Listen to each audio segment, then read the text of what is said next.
Greeting. This is Mark Brown. We're going to be looking at two ways in which we can insert a link in Google Classroom, right? So I'm going to be guided through that particular here, right? So very important, right? As you can see right here, the Google Classroom.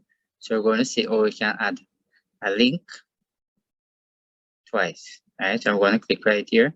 We're going to click on Google right here. So we're going to actually click in the search bar and type to get that video. Alright, you're gonna say no. Alright, so I'm gonna click right here.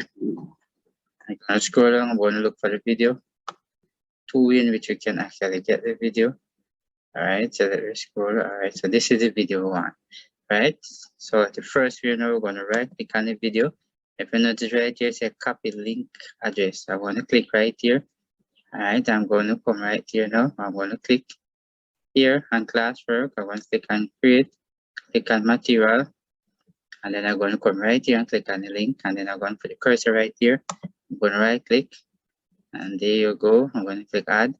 And there you go. And this is the way you can actually put it the first way. Alright.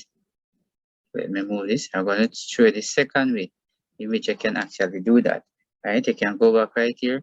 And click on YouTube again. Alright. You're going to click. You're going to type back and search back for the video again. Alright. So you're going to scroll up.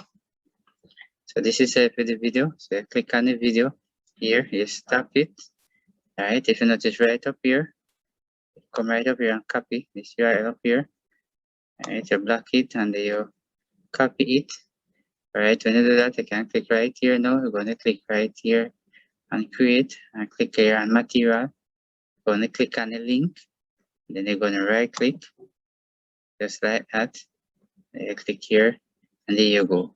So these are the two ways you can actually insert a video in Google Classroom. So hope you have learned something from this particular video here.